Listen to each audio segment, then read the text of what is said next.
Hello friends, welcome to KHR rocking updates. Telangana EAMCET వాళ్ళకి ఫలితాలు అనేవి ఎప్పుడు విడుదలవుతాయని చెప్పి చాలామందికి అయితే డౌట్ ఉంది. ఎందుకంటే ఈ మధ్యన చూసుకుంటే 20th 24 అని చెప్పేసి అంటున్నారు. సో అసలు క్లారిటీ ఇవ్వండి అని చెప్పి చాలామంది అయితే కామెంట్ చేస్తున్నారు. సో దీనికోసం వీడియో అయితే క్లారిటీ అయితే ఇస్తాను. అంతకంటే ముందు ఛానల్ని సబ్స్క్రైబ్ చేసుకోకపోతే దయచేసి ఛానల్ని సబ్స్క్రైబ్ చేసుకోండి. అలాగే వీడియోకి 20 లైక్స్ టార్గెట్ ఇస్తాను, అందరూ కూడా కంప్లీట్ చేయండి. ఇంకా ఆలస్యం చేయకుండా వీడియోలోకి అయితే వెళ్ళిపోతాం.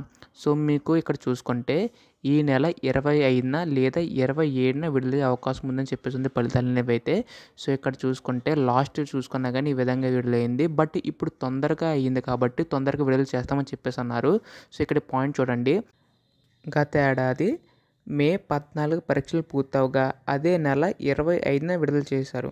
ఇక్కడ చూసుకుంటే ఈ నెల 7న ప్రారంభమై ఎంసెట్ పరీక్షలు నిన్నటితో ముగిశాయి. అంటే మనకి ఇక్కడ చూసుకుంటే పుండుతో మనకి ఎంసెట్ సంబంధించి ఎగ్జామ్స్ అయితే అయిపోయాయి. సో ఇప్పుడు చూసుకుంటే దానికన్నా ముందు అయిపోతుంది కాబట్టి మనం తొందరగా రిజల్ట్స్ రిలీజ్ చేసామని చెప్పేసి అన్నారు.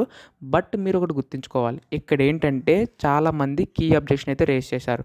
సో దానికి కొద్దిగా టైం అయితే తీసుకుంటారు. అది అయిపోయిన తర్వాత ఫైనల్కి విడుదల చేసిన తర్వాత అప్పుడు రిజల్ట్స్ అయితే అనౌన్స్ చేస్తారు. సో కొద్దిగా ప్రాసెస్ అయితే ఉంటుంది కాబట్టి మనకు కొద్దిగా డిలే అయ్యే ఛాన్సెస్ అయితే ఉన్నాయి. సో 25న 27 కానీ విడుదల అయ్యే అవకాశం ఉంది. బట్ ఇన్ కేస్ తొందరగా పూర్తవుతే మాత్రం మనకి తొందరగా రిజల్ట్స్ అయితే వచ్చే ఛాన్సెస్ అయితే ఉన్నాయి. సో ఎప్పుడు అఫీషియల్ అప్డేట్ వచ్చినా కానీ మీకైతే వెంటనే అప్డేట్ చేస్తాను. అండ్ అలాగే మీ డౌట్స్ ఏమున్నా కానీ కింద కామెంట్ చేయండి. మీ యొక్క షిఫ్ట్ బట్టి సంబంధించిన వీడియో కావాలన్నా కానీ కామెంట్ చేయండి. డెఫినెట్గా వీడియో అయితే చేస్తాను. So thanks for watching guys. Bye now.